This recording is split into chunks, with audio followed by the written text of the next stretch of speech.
Okay, let's say you're ready to run the machine and you really don't have any charge in the caps, or maybe there's just a little bit of charge and you want to bump it up, so you want to see the machine run it and charge itself. Alright, that's the objective of this. So put together a little bank of 9-volt batteries, because the motor really doesn't draw much amperage at all, but it likes the voltage. So get yourself some good high voltage like that, and let's make the connection of that into it. Well, first of all, let me show you here. Let's spin this. Okay, no power going to it, so it doesn't run. Get it back where it won't just kick. Okay, so we're connected right here on the input side, and we'll give it a little turn. And there it goes. Okay, now what we're doing is it's running up from the batteries, from the little 9 volts, and it's running the generator, and the generator is now charging the caps. And so you want to run that for a while. I've used these over and over and over and over, and they still work every time, because like I said, the thing just really likes voltage. So anyway, get those caps charged up to a point where it will self-operate, and now I do have some charge in the caps, so let's just say that we've done that for a while. Then disconnect these and connect into itself. Okay, oops, did you see that all right? Probably not. Okay, it went in here. I disconnected these and connected these lines coming out of the cat bank 3 into the system that pulses the motor. Now it's running and charging itself.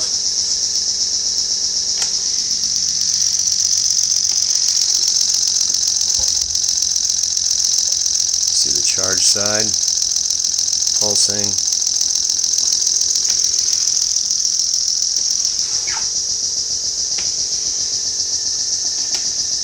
So you want to speed it up. You want a faster charge. Run it up to 600, 700, 800 RPM on its own power.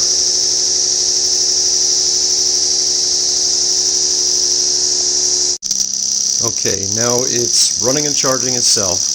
But what we're going to do here in this little test is I'm going to show you how it will operate a resistive load. Now, you don't really want to do this, but I'm going to just show you this to show you that there is plenty of power that's coursing through the system on this. So let me just hook up these 2 little leads right in here, and what we're going to tap is we're just going to tap the negative peak of the sine wave, just the negative. The positive is going to keep on working to continue charging or recharging the caps in cat bank 3. So here we go. Let me show you what this does. Now watch how it drags the thing down, because what we're going to be doing is we're going to be pulling directly off of the coils. So it's not going through the caps at all. This is coming directly off the coils and just on that negative sine peak. So you're going to see this pulsate, and you're going to see a heck of a way that you can charge batteries. So let's hook this up. Number 4. Let's see. That's it for the negative. And oops, way to not stay. Let's put it back. Okay, there it is. Now you can hear the generator come down. It's so doggone bright. It's only a 25 watt bulb, but it gets so bright that I'm afraid the filament's just going to melt in that. But there's a resistive load, and it still continues to recharge Cat Bank 3 with the positive of the sign while we're running this resistive load directly off the coils. Not the intention of this machine. This machine is intended to convert energy in a very, very efficient way to charge other devices that will power your load. So it's not designed to power the load directly off these coils, though it will. And if you can see, I don't know if the camera is picking that up, if you can see the pulsing, does that show? I don't know. It's pulsing. And that's just half of the phase, of the sine wave phase. So when you combine both the positive and negative, it would be a lot smoother light. Unfortunately, there's so much power that it would probably, again, melt that filament. Because I'm going to show you how each phase of the sine wave will produce over 100 volts. Okay, this next demonstration is kind of neat. This is one of the same motors that I use for the Stargate project. It's a 24 volt motor, and being this as a 24 volt system, that's going to work out great. And what I've done is I've got it connected to these little leads, which there they are, and they're going in and they're going to connect to the output that is generally used to recharge Cat Bank 3. And I'm not going to run the machine, but I'm going to show you what this does. Let me just spin it by hand. Let me show you here. Okay, hear it? If I stop it, it stops. I'm spinning it.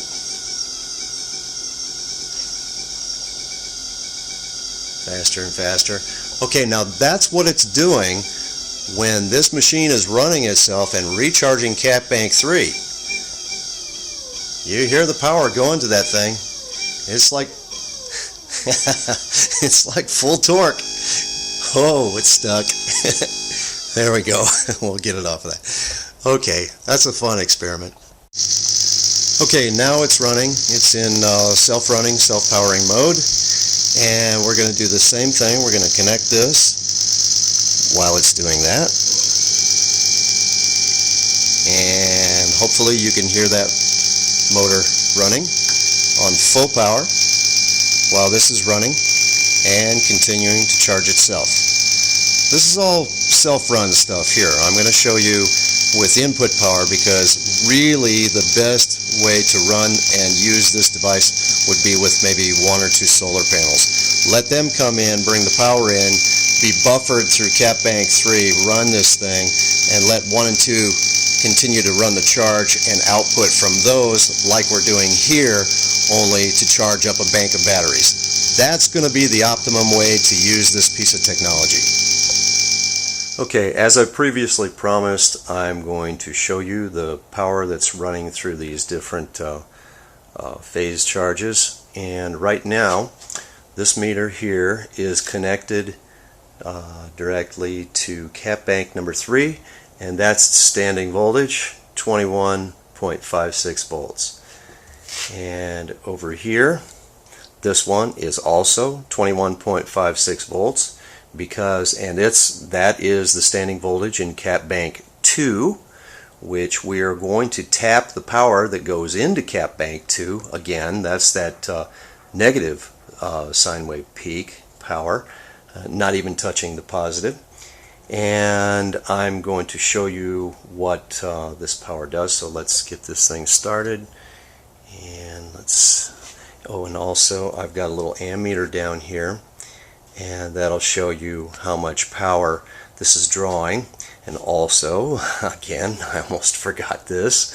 Now I've got input power going down to 2 12-volt lead-acid batteries for a 24-volt input. And again, you could use batteries, but I would prefer some solar panels to operate this system correctly and most efficiently, and get you the accelerated charge that you're looking for. So here we go. Alright, Now, if you notice, it's not 2156 anymore on Cat Bank 2. It's now 39.4, let's just say. And this is already coming up on Cat Bank 3, charging 2160, 2161 from 2156 just a few seconds ago. So it's working, and it's drawing from the two 12-volt batteries in series. It is drawing about 450 milliamps. I don't know if you can see that very well with this, but anyway, that's what's going on. Okay, now 3955. Okay, now what I'm going to do is something really strange. I am going to unplug these two connections. I'm just going to unplug them. And what they represent is the charge going into the caps through the system from the generator side of the coils. Okay, so again, where are we? 3960, which is respectable, charge going into those. But let's just unplug this. Okay, so that disengages the generator. Now we've got nothing going into the caps. They are totally unplugged. Okay, the only thing that's connected to the caps is ground. Alright, now what are we showing here? Oh, look at that. Isn't that amazing? It jumped up to 86.2 volts. Now I can get it up to 100 or over. Let's just speed this up. Oh, I guess I should show you. I'm just speeding it up with the stupid little reed switch. Oops. I gotta be careful.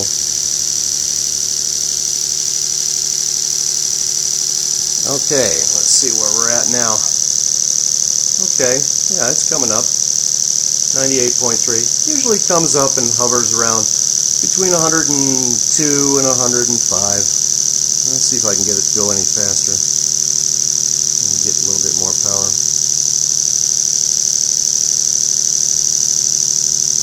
Well,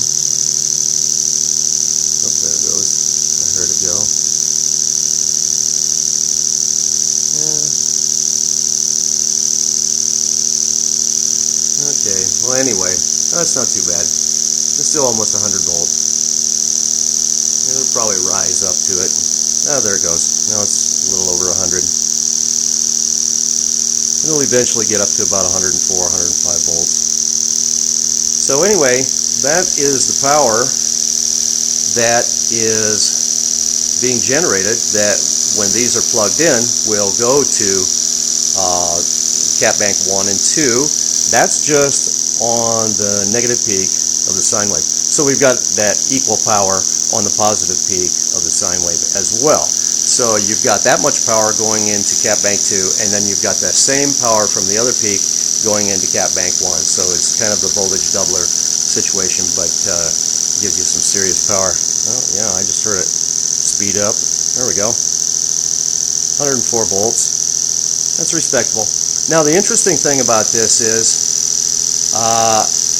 when the caps are disconnected, let me just slow this down for a second because I don't want to get hurt here. I've been hurt too many times. Alright, we'll just get it going really slow and draw hardly anything. Get it down to about 300 milliamps. That's good. Okay. 300 milliamps gives us, let's see if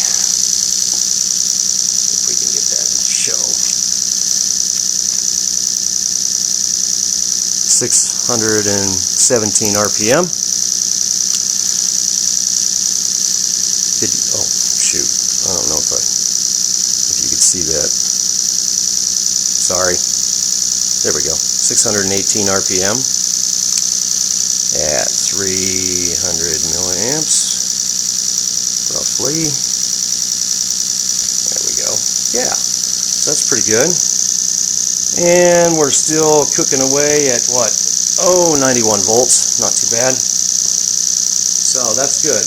But the thing I was most anxious to tell you that I haven't said yet is when you disconnect the power going into the caps, if you touch the top of the caps, which is actually the positive of the cap where you see the aluminum showing beyond the little blue wrapper, insulated wrapper, if you touch the top of those, well, I'd probably end up on the floor right now because it gives you a whopping shock, and yet they're disconnected from power input, because remember, this is just coming off of the negative sine peak. So how do you get a shock from those caps when there's no power going into them?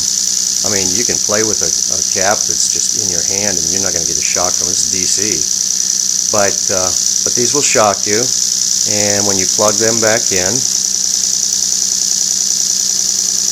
now it's totally safe. I can lay my hand there, I can lay my face there. Doesn't matter. No shock. But very interesting that, see, now the power has come down here to 69 volts. And if we unplug these again,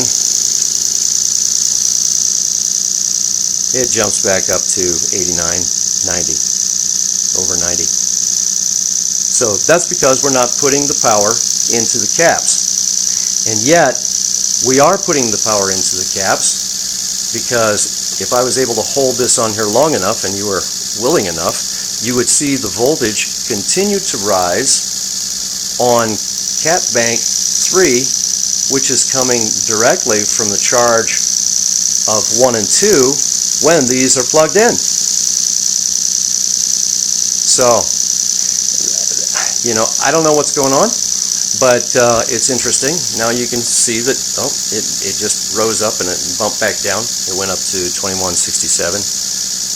The camera didn't, I moved the camera too slow, didn't catch it. It'll go back up. It'll continue to go up. It goes up slowly, but it does that while these are disconnected. So the only thing I can think of is, since they're grounded and there's no power going into them, since you've got this massive amount of permanent magnetic field rotating inside there on the two rotors with the 12 half-pound N52 Neos, that's quite a bit. But then consider the fact that you're pulsing at high frequency on the motor side, and you're getting high frequency pulses on the generator side at the same time, and all that stuff is just turning and turning and turning and rotating in there. And then you've got these little aluminum electrostatic cans sitting on top of all that field activity below it. Maybe that has something to do with it. Maybe it doesn't. I don't know. Anybody got any ideas on that? Let me know. But that's what it does. And you don't dare touch this when those are unplugged, even though there's no power going into them. They're ground. They're on ground. They will give you a big old shock. So how are you getting that shock transferred? Anyway, just a point of interest. I just wanted to share that with you. I was most excited about that as anything. Wireless power transfer or something going on there. I really don't know, but I'm definitely going to research that. So that's cool.